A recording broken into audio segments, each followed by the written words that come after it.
Tudo bem?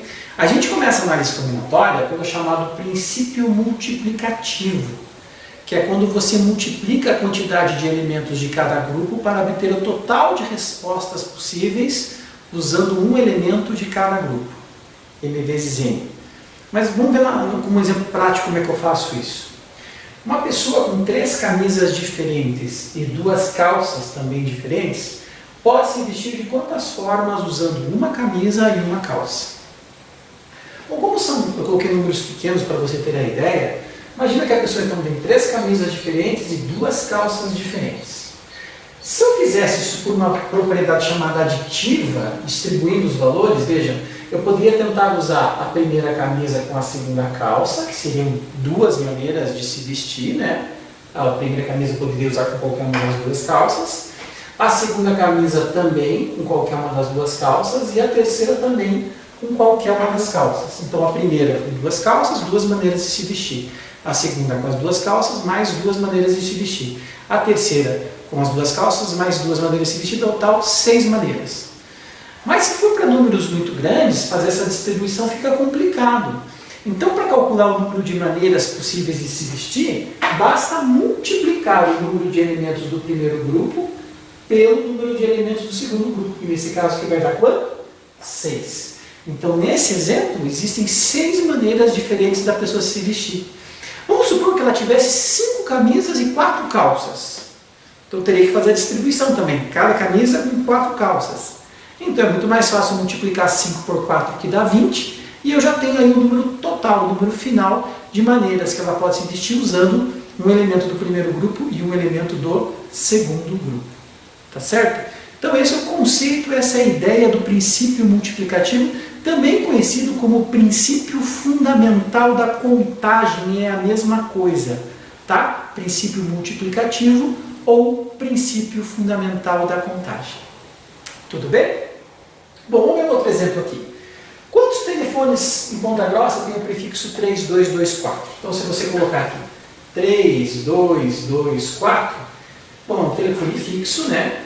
Então, ele teria 4 algarismos depois do prefixo. Concordam? Tudo bem. Para a primeira casa aqui, quantos algarismos diferentes eu posso usar? Bom, você tem 10 algarismos no sistema de numeração, né, do 0 ao 9. Então, qualquer um dos 10 pode ser usado aqui na primeira casa. E na segunda casa? Eu posso repetir, inclusive, o algarismo aqui da frente? Posso. Então, eu também teria 10 algarismos disponíveis. E para a terceira casa? Também 10. E para a quarta casa? Também 10. Repare que é o princípio multiplicativo. Eu vou pegar um algarismo aqui, um aqui, um aqui, um aqui. Então, eu vou multiplicar a quantidade possível do primeiro, pelo segundo, pelo terceiro. E esse resultado vai dar 10.000 telefones com o prefixo 3224. Então, existem no máximo em Ponta Grossa 10.000 telefones com qualquer prefixo, seja de telefone fixo, de telefone móvel. No máximo eu posso ter 10.000 telefones de cada prefixo, porque são sempre 4 algarismos depois do prefixo. Tudo bem? Mas é um exemplo muito comum de aplicação aqui desse princípio multiplicativo. Tá certo? Eu podendo pôr 10 elementos em cada uma dessas casas, porque são 10 disponíveis para cada uma delas, e eu multiplico os resultados pelo princípio multiplicativo. É o mesmo princípio aqui em cima, tá? Só que com números um pouco maiores. Vamos ver com números bem maiores.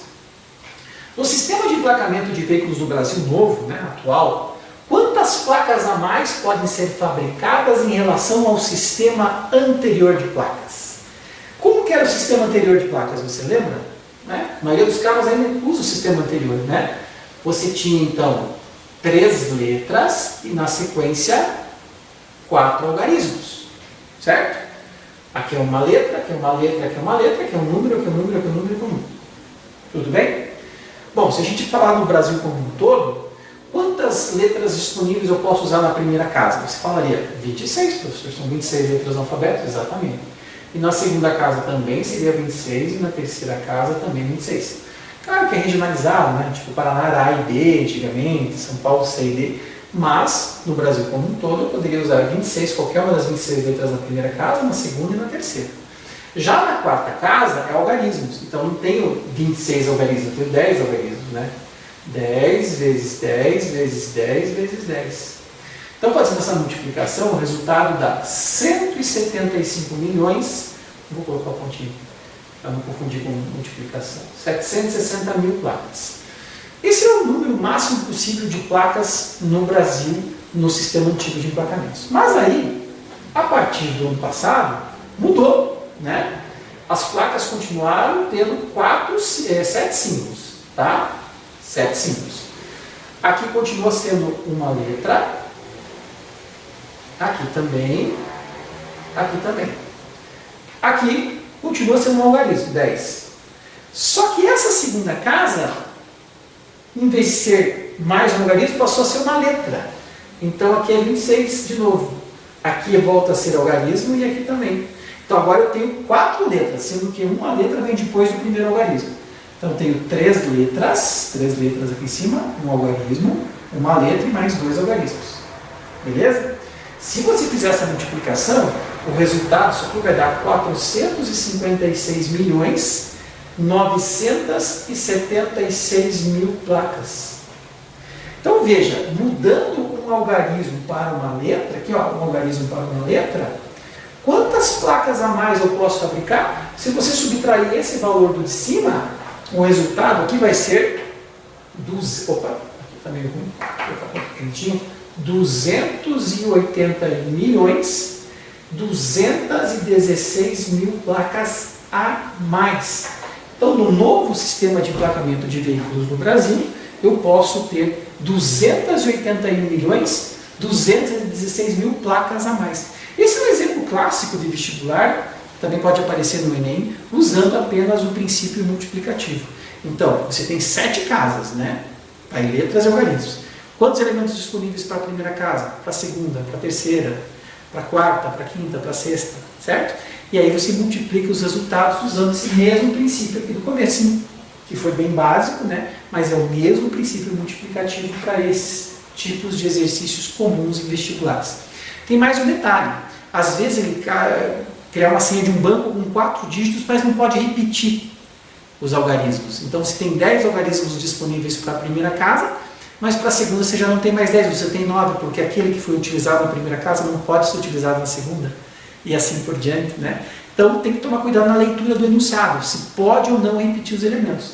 Aqui nas placas de carro, nos números de telefone, sempre pode, né? Tem placas A, 1, 1. Pode repetir todas as letras e todos os algarismos se você quiser. Não tem restrição. Mas às vezes o enunciado fala dessa restrição.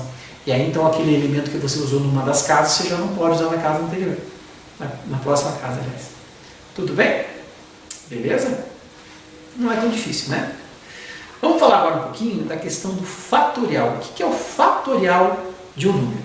Então agora eu vou conversar com vocês sobre fatorial. O que é fatorial? Gente, fatorial é uma operação matemática que é representada pelo ponto de exclamação, tá certo?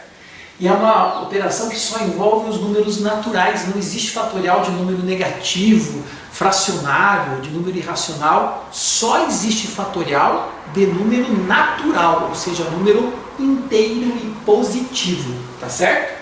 Então quando você encontra um 5 com ponto de exclamação do lado, não quer dizer que esse 5 está feliz, tá? 5 com ponto de exclamação é 5 fatorial. E como é que eu calculo o fatorial de um número? É simples, basta multiplicar esse número por todos os seus antecessores inteiros e positivos. E os antecessores inteiros e positivos de 5 são quem? 5, 4, 3, 2, 1. Então 5 vezes 4 vezes 3 vezes 2 vezes 1, que dá quanto? 120. Então o fatorial de um número é esse número multiplicado por todos os seus antecessores inteiros e positivos. O que seria o 4 fatorial, portanto? 4 vezes 3 vezes 2 vezes 1, que dá quanto? 24. O que é 3 fatorial? 3 vezes 2 vezes 1, que dá 6. O que é 2 fatorial? 2 vezes 1, que dá o próprio 2, né? Bom, então 1 fatorial também é 1. Só que 0 fatorial, a gente convencionou na matemática que dizer que também 0 fatorial é igual a 1, tá? Quando a gente estudar lá na frente a parte de combinações, você vai entender por que o 0 fatorial também é 1. Tá? Então, um pouquinho mais para frente a gente vai falar de combinações E quando a gente falar de combinações, vai entender isso. Mas é interessante porque são dois valores fatoriais que dão a mesma resposta. Um fatorial é 1 e 0 fatorial, por uma convenção, também é igual a 1. Então esses dois valores são bem importantes. Só existe fatorial de número natural. Tá certo? Tem que ser número natural. Não existe fatorial de negativo, fracionário, irracional. Não existe. Tá bom? Se eu tiver uma letra fatorial e quiser desenvolver, quanto que é n mais 2 fatorial? Então eu teria que tirar as unidades, né? n mais 2 vezes. Quem que vem antes do n mais 2? n mais 2 menos uma unidade. Que ficaria n mais 1. E quem que vem depois, antes do n mais 1? n mais 1 menos 1 é n. E antes do n? n menos 1. Bom, se eu não sei quem é o n, quer dizer, isso aí vai para o infinito, né? Mas sempre você vai multiplicando pelo valor anterior, tirando uma unidade. n mais 2 vezes n mais 1 vezes n menos 1 vezes n menos 2 vezes n menos 3 vai embora. Se você não sabe onde é que para. Então, representando algebricamente, o fatorial poderia representar desta forma. Tá certo? Um exercício numérico aqui bem simples. E se eu quiser calcular 100 fatorial sobre 98 fatorial? Tempo. Não é 100 sobre 98 fatorial do lado. Não é o fatorial de uma fração. É a divisão de dois números naturais fatoriais. Tem o fatorial em cima e o fatorial embaixo. Tá? Cara, mas você não vai desenvolver 100 fatorial. 100 vezes 99 vezes 98 vezes 97 vezes 96. Nossa, vai ficar muito grande esse número. Então, nesse tipo de exercício, o que eu faço? Eu vou simplificar. Eu pego o maior, que é o 100, e desenvolvo até chegar no menor. Então, 100 fatorial é a mesma coisa que 100 vezes 99 vezes 98. Opa, cheguei no de baixo. Então, você desenvolve o maior até chegar no menor. Certo? E como é um produto, em cima você pode simplificar com o valor fatorial de baixo. Corta o 98 fatorial de cima com o de baixo.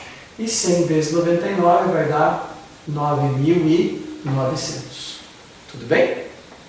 Então, uma estratégia. Eu desenvolvo o maior fatorial até chegar no menor. E aí eu simplifico e faço uma continha de vezes pequena com os números que sobraram. Tá certo? Esse tipo de exercício pode envolver também letras, né? Aqui, aliás, eu coloquei o n, x, né? Então, aqui, ó, você tem aqui um x mais 1 fatorial dividido por x menos 1 fatorial igual a 20. Beleza? Então, vou resolver da mesma forma que o anterior aqui. Vou desenvolver o maior até chegar no menor. Tá, mas quem é o maior? Quem que é maior? É x mais 1 fatorial ou x menos 1? X mais 1 é maior que x menos 1, certo? Então, vamos desenvolver o maior até chegar no menor. X mais 1 vezes, tira uma unidade, x, tira mais uma unidade, x menos 1 fatorial. Então, eu desenvolvi o maior até chegar no menor. Tudo bem?